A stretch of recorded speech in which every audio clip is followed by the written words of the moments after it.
Heavy Load, Old Deicide, Metal Brothers are throughout metal. And in this video, coming up, HELLCAST. So who are the best metal bands with brothers in the band? I know you've been wondering it, but if you haven't, well then finally you can wonder such, because today I am joined by one stranger to the channel, but not so much a stranger to the channel, and his brother, who is definitely not a stranger to the channel. And of course I'm talking about Ash Thomas, who I always talk about like everybody knows exactly who I'm talking about, and his brother Marcus Thomas. So pleasure to have you fellas on the show. Thanks. Cheers. Nice to see you again. Yes. You like it better afar, though, I bet. You're not as antsy about the lights. Oh yes, that's going back to the Heavy Metal Relics time we were out down there. You were the first viral video with the top 10 Finnish metal bands. Yeah. So if you haven't seen that video, god damn it, go watch it. So. But you got to put my disclaimers back in, though. He was telling me you edited a lot of the good shit out that people bitched about in the comments. Oh, really? We never went back. You can't re-upload. See, this I know they're full of shit. You can't re-upload a video on YouTube. I can't believe it found as a reason on the list. Right at the beginning, I was like, I'm not talking about anything semi-black metal related. All right, I'm just fucking with you. Yeah, well, who are these foul-mouthed gentlemen other than brothers that we don't want to hear about? Well, they're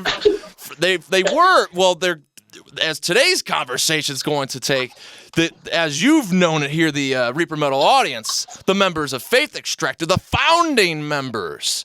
So with Raising the World of Myth, they raised the band with Raising the World of Myth. And so that's been kind of the tip-off point for me anyway, as far as bringing up Metal Brothers, because before all that, I think, has been the Vladimirs. And I'm excited to say that Reaper Metal Productions is proud to reissue the self-titled Vladimirs album from 1997 or 1999. When was that? I know we wrapped it up in 97, but it may not have been released till early 98. But yeah, we recorded it in October of 90. It's one of those weird things I don't remember. I think it seemed like it either came out at the end of the year. No, it would have been late 97. Late 97? Yeah. All right, yeah. Well, get it together, damn it. We're going to need it for the description. He was really drunk the whole time, so. Yeah, no, I mean, it's all right. Really? That's rambled on. Well, we recorded that entire first record in like only two sets. And then we mixed it. Yeah, I mean, we did that real quick. It was really fast. Yeah, and I was intoxicated throughout. Well, before even recording a record, though, you do have a band where it's obviously not just you two guys, and you have Brian Day, and Doug's the bass player on that, right? So, you obviously have a bunch of guys that come together, but really knowing you guys, so introducing you as, FAITHXTRACTOR, which is a death metal band, and then especially if you follow Ash's stuff, it's very much death metal, and then here you find out he's essentially, I guess you could dub it as a horror punk band, Vladimirs, although I would say it's far more than that, but they'll just keep it at horror punk, because that's precisely the point. It's like, all right, so death metal guys, then you do horror punk, and that's like one of your first bands. Like, so how does that all come about? Ash and I were already in another group together. It was a doom metal band, Thorns of the Carrion. And so we had been working together the whole time. I mean, we saw each other. We worked together, and even before, when I was in school, I'd go over to his house. We'd play with that band, and I've always had those types of Vladimir songs sitting around, certain ones I started working on, like from 13 on, or like even earlier maybe. And I think the first thoughts of Vladimirs, I actually wasn't involved. No, at very first it was me and Doug Nevels, and then me and Doug knew Brian. We all knew Brian Day real well, and we all hung out with him. We changed over Ash playing drums, because Ash played drums in Thorns at the time.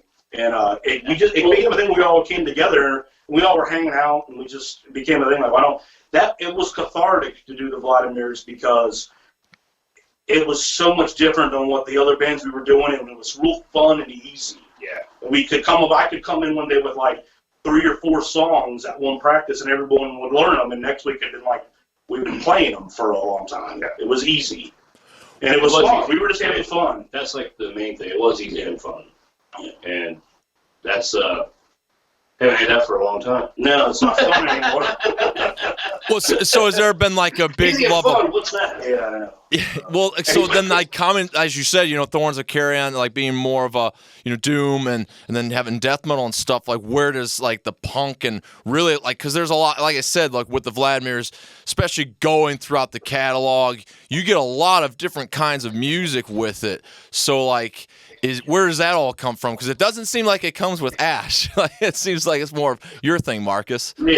Yeah, it's me. I mean, I write most of the songs. There's some songs here and there that we worked together, and Brian wrote a handful, but most of it's mine. And I like just to change the styles up. I love a lot of early punk, and I love a lot of goth rock, and I love doom metal, and I kind of like it when you can do like doomy, dark-eared goth stuff with clean singing.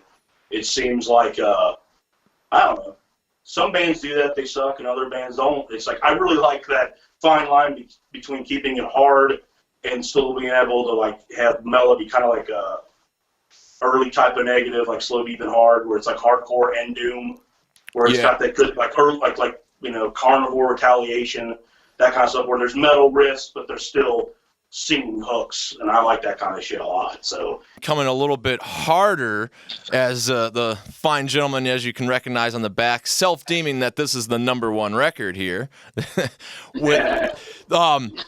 So when Faith Extractor comes about, like, is this more of like Ash bringing it about, or like how does that, Yeah, Ash. We were just one time just bullshitting about like how old school death metal.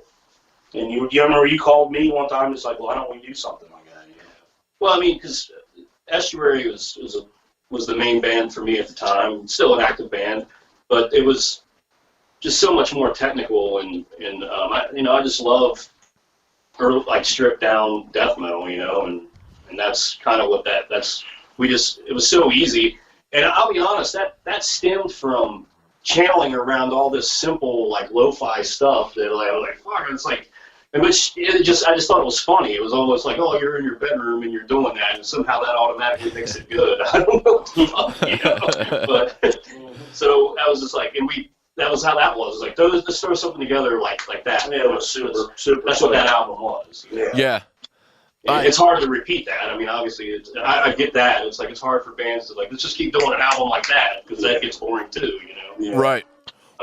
Well, how did that not like continue then, like to be as the 2-piece, and then all kind of evolve them more to be like, now it's something you're doing with Zdanka, who's also in Estuary, and then just wanted to do it live. He didn't want to do it. I'm not a big fan of touring or moving around a lot. I mean, I don't like. We did it for a little bit. I'll move around the house quite a bit, but. I did a lot of that early on with Thorns of the Carrion and Vladimirs with them, and like sometimes it was cool, but I'm the kind of person where I get really fucking weirded out. I'm strange, and I don't like all this whole thing of waiting around forever to play. Some people love that. I fucking hate it. So like we get somewhere and be there for hours on end, and then the whole time seems like something's wrong. Everyone's pissed, and then you get up there and you play for like fucking 50 to nobody as far as people go. And I was like, and they like it later on when you don't do it anymore, which is fucking hilarious to me. And I just got to where it's like, if I would be hurting my brother for him not to do it. He wanted to do it. He was going to have fun doing it with Zdanka. And Zdanka, by all means, she is like the best other thing to have there. But that's fun. If you're not having fun, you saying that to me, no, it is, but I don't like any of that. Even like the runs we do now, though, that's exactly what it is. It's like all day for. It's not fun, and I understand that. Hilarious. Yeah, and I know a lot of people thrive off that. I'm not one of those people. I don't know. I don't like being out there. I'm not good with people all the time. I'm a little fucked up and weird, I guess. He's always more cordial. When we were in bands together, like touring, everyone talked to you. Like no one, I was like, I guess I was standoffish. Didn't mean to be, but I guess I'm an asshole. Well, so then the whole idea of touring with Faith Extractor and all that just seemed, it's alien to me. I didn't want to do it. Right. Well, so you're saying, you kind of like don't want to talk to people, yada. So like bringing it back around now to the lyrics, and I think what makes it horror in any sense is some of the horror references, but there's also a lot of like, dare I say misfits, which actually I want to go off more on that question first, because being the time like the misfits Sam Hain and Danzig? Yeah. Right, well, exactly. And so that's the thing. So like, fucking genius. well, so what people say that though, and I get offended for being a big fan of the Vladimirs. Like, I don't know, man. Like, especially so first and foremost, like, sure, say that. But like, if that is going to be true, I think the Vladimirs having like Misfits orient and like being horror punk, those elements have drastically changed from 1997, when you started doing this, that like now it's almost like it has like a mold that one has to abide by, that like I honestly deem it that when it comes to horror punk, it's almost like where it is like in a mainstream sense is like a Hot Topic commercial of bands where like, you got to play like an upright bass and you're just like, dude, like, I don't know. Like, there's definitely a difference of sound. There's definitely a difference of style. And that's why I think I get slightly annoyed by that. It's like, dude, when you're listening to Vladimirs, like, that does not fit in the same category as most of those bands, at least if you could visualize what I'm saying with that difference. But even more so, it's like to even have, like, the Misfits, is somebody vacuuming? There's a motorcycle outside. Oh, god damn. Yeah. But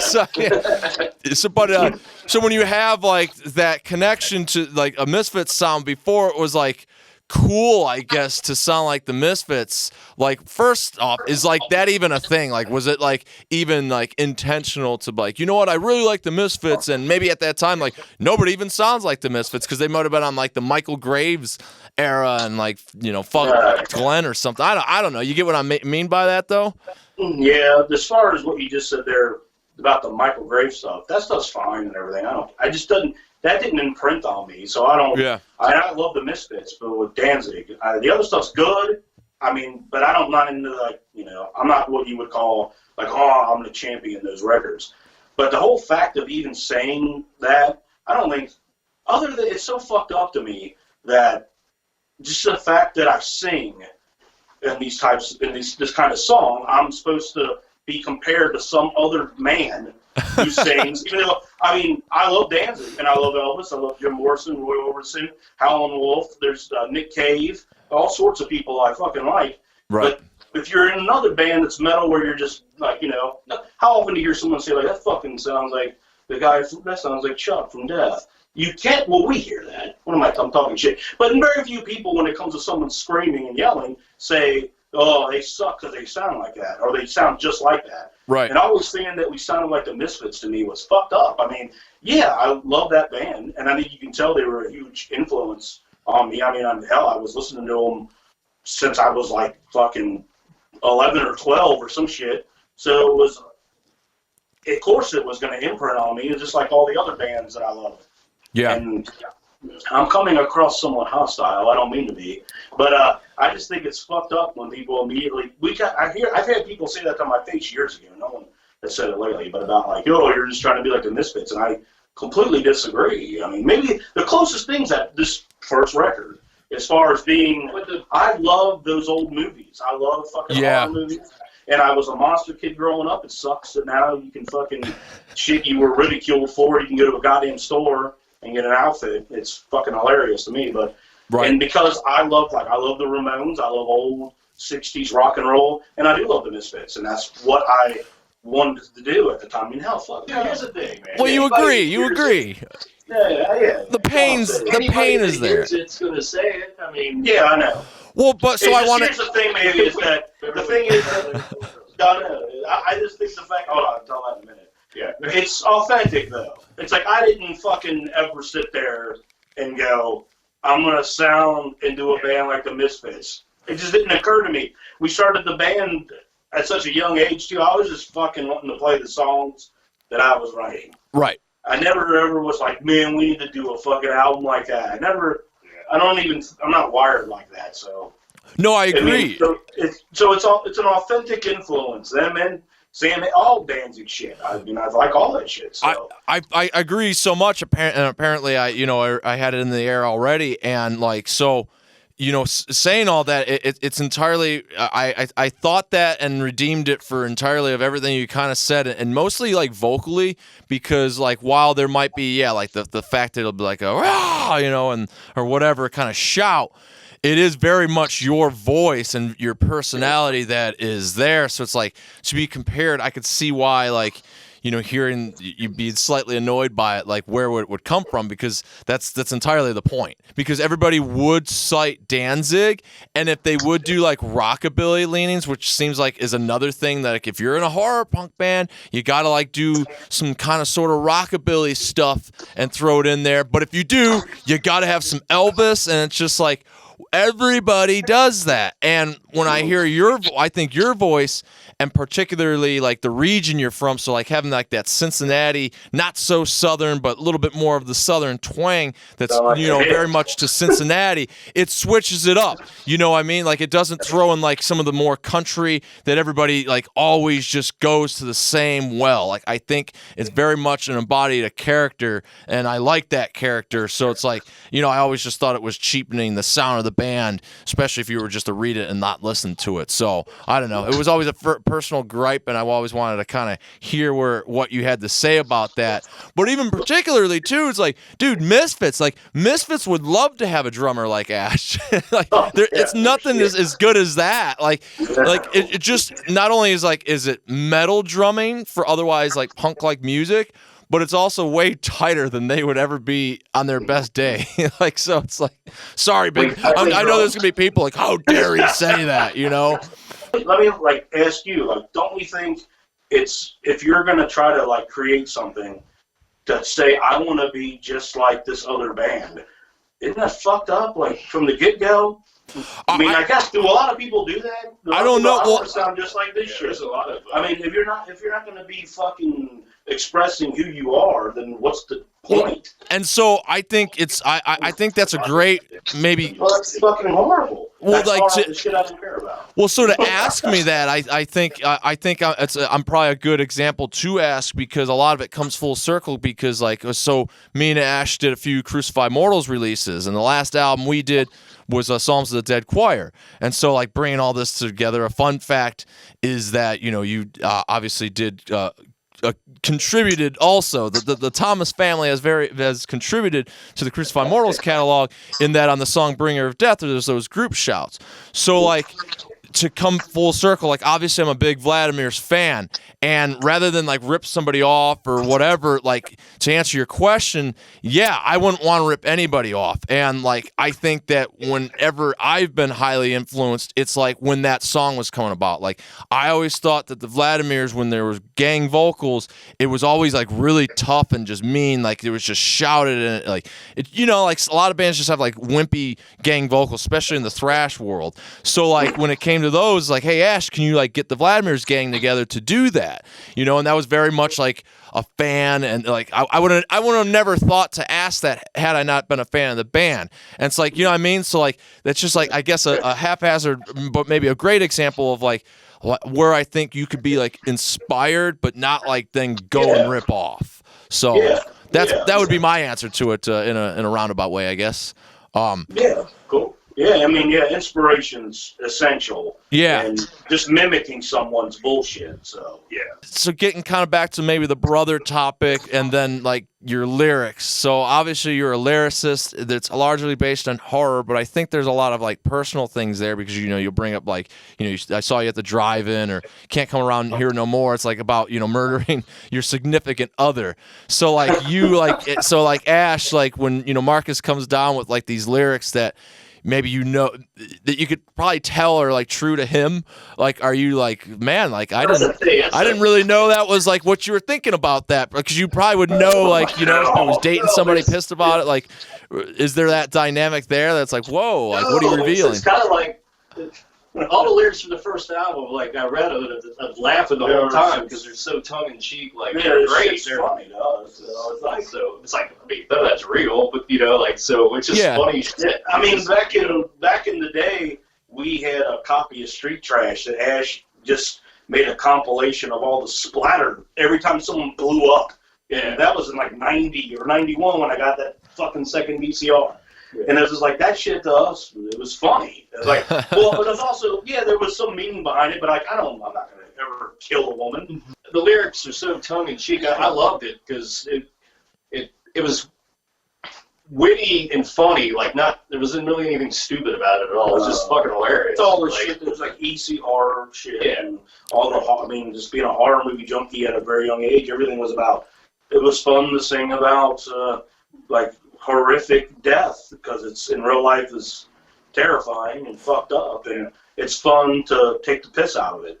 Yeah, I couldn't agree more. I just kind of always was wondering, like more of maybe the influence behind it. Maybe if it was, I don't know. That's the kind of what's cool, like that you're in, because like like a song like I Saw You at the Drive-In, or like God damn it, I would know it off the back of my hand.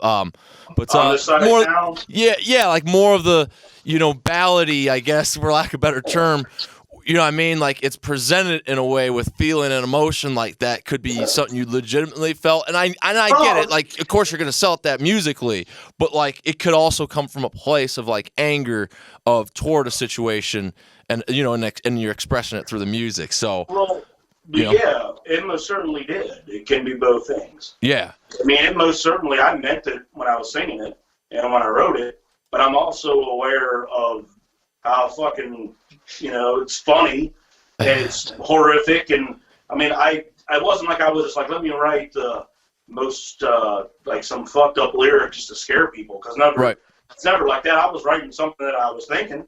Right. And it felt good to sing about it. Right. But, it's better to sing about it than to, run out and do any of that. I just remember though, like, all of us collectively reading them and be like, everyone was like, we would just like, that's crazy. Yeah, it was like a horror movie. It was like funny shit. Yeah.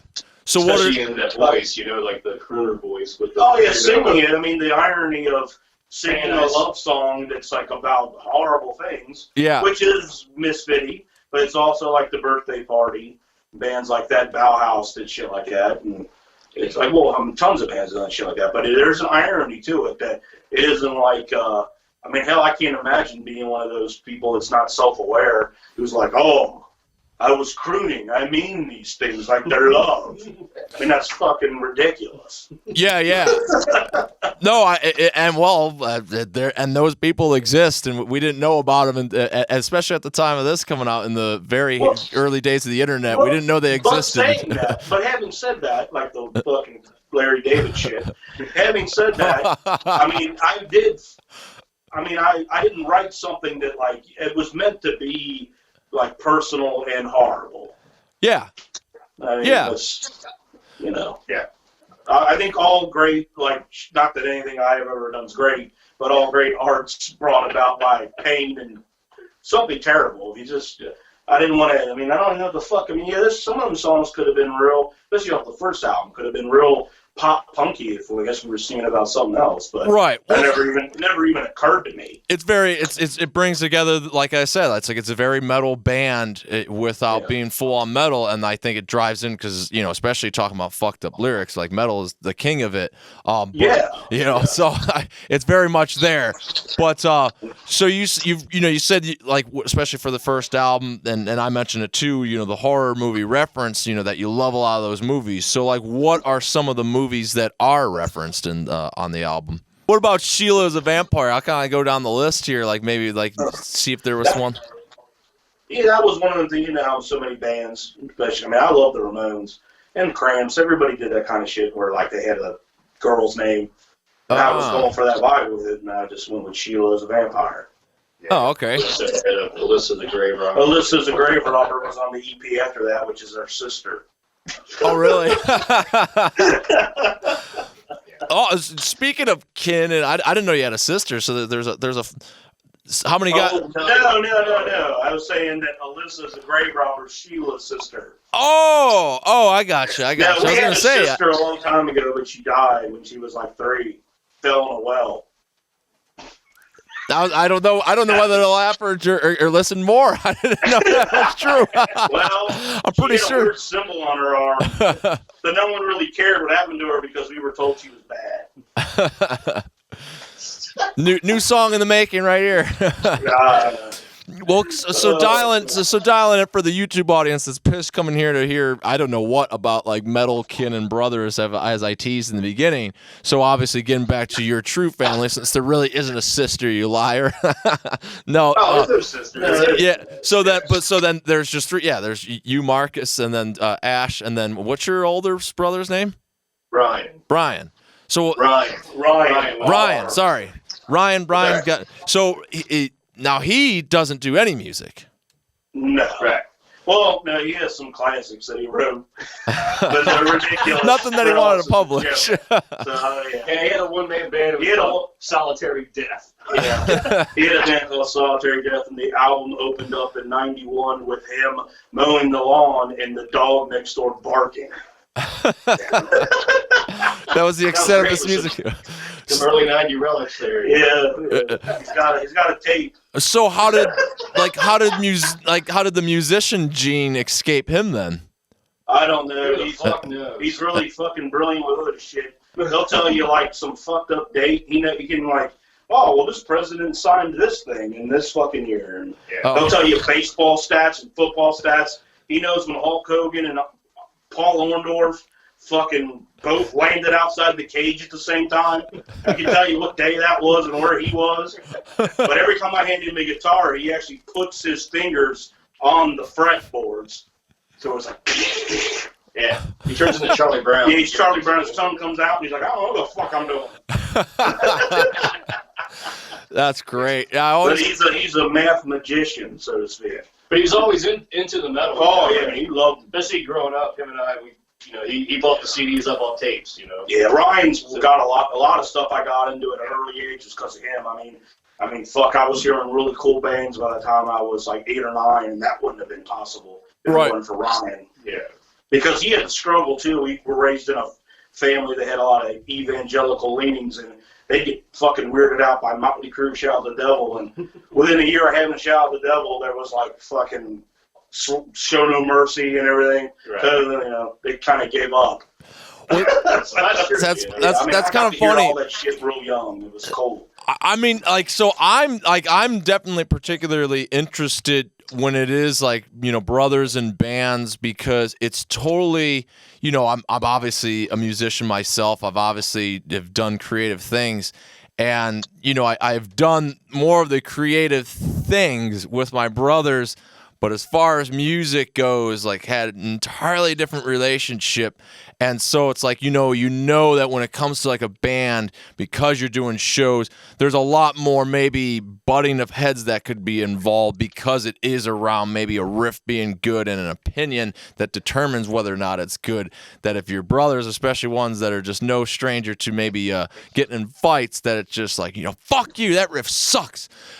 So I've always just been kind of curious what that dynamic may be, because it's like as far as I've had a brother I hadn't seen in 10 years, and he was in Italy, and like I'm there, and it's like, hey man, you come down the show? It's like, I gotta work tomorrow. No. And it's like, because I'll see you in another 10 years. So like, shit like that. Like, it could give a flying fuck, So it's like, it's a way different. Or then, you got another brother that you do a podcast with and he talks right on over you. But that's smaller shit. Like J-Dog, he's been way more supportive than that. But so, so I've always just been, I guess, from my own upbringing with brothers and stuff, like what that's all about. And, like, why wouldn't one of the Thomas brothers he's in the metal, but he's not a musician? Like, where is that? Does he have the Rat Skates mold where it's like, well, everybody's got to be a fan and pull their weight in metal? There's the musicians, then there's maybe the radio host, the zine guy. So like, there's no zine guy when it comes to Ryan. He's just a fan, and that's it. Yeah. Pretty much, yeah. But he's a pretty avid fan too. He has the shit that he's really into. Of all, does he like all your stuff? Like what have you guys done? Oh yeah, of course. Yeah. I mean, it's where like what you said there. I feel bad, man, for you. 'Cause it's like, That's not that bad. I don't think we've ever had a musical argument other than when it came to someone else's album that I or you like better than the other one. Oh yeah, that's true. That's true. Yeah. But like, never. I don't think ever working on music have we ever gone like, oh, that's bullshit. Yeah. Yeah. If it's never like that, or maybe just it might take a different Yeah, we might road, but change it's into something nothing where it's like drop Yeah. down, drag out, arguing over a fucking No. Usually it comes really easy. I mean, Yeah. go to start playing something. And, Because a lot of times I'll come in with something, I can say something to him, he knows what I mean. I'm like, Celtic Frost riff. He does. Right. He knows the fucking beat, you know? Gonna be like, all right, more fucking straightforward punk riff. Double bass riff. It's so super easy. Right. So, like, I don't recall. The only time I remember was like, it was a long time ago we played a show, and I fucked up at the show. When I turned around and looked at Ash, Ash got pissed. that was just like. I know, that's the only time I can remember anything bad. And Dude, I gotta know what that site looks like. You fucked up. That's the only time I ever remember going like, damn. And Dude. we ended up laughing that off like within 5 minutes. Ash Piss. That's a site that I've never seen. Oh, it's not pretty. Are you saying he's pretty otherwise? Sure. Look at the man. Right. Yeah.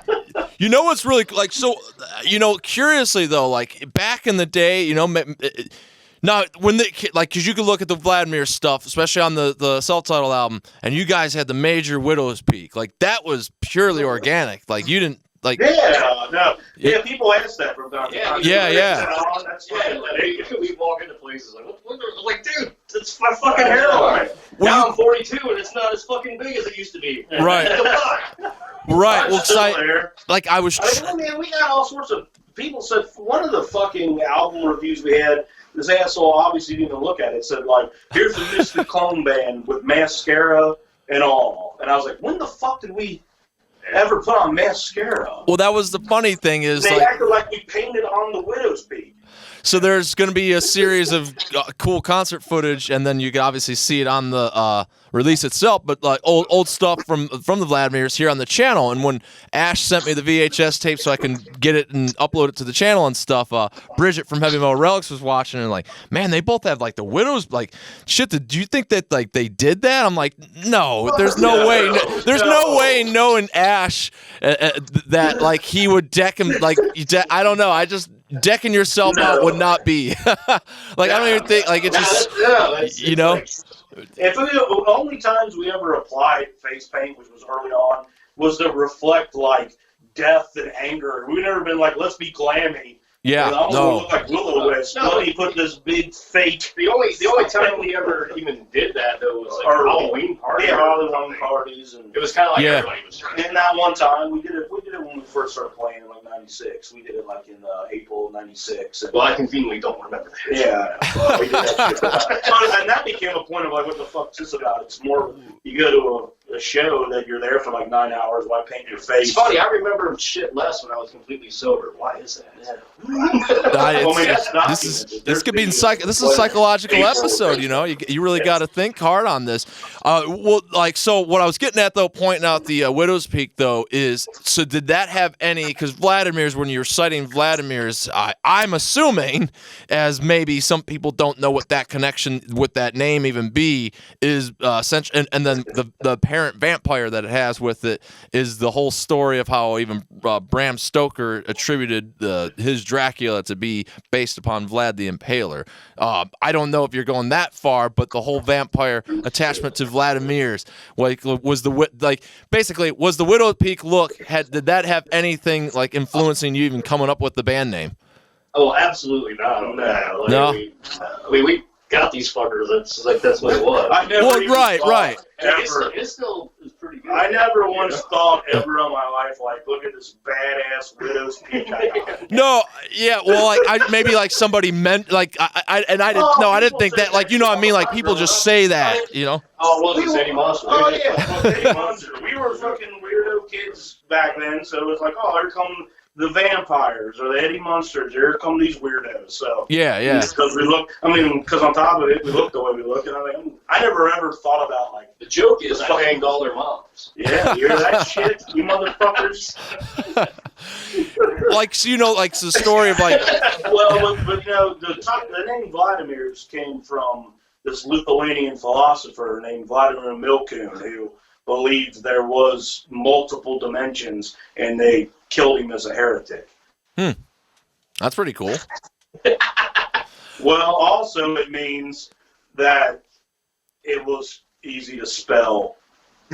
That's not true. Or is it? I don't know. I actually remember originally I wanted to call the band, we had a bunch of fucked up names, and I put the Vlads, because I thought it would look, I actually thought, like, as 13-year-old, I was like, spray paint that.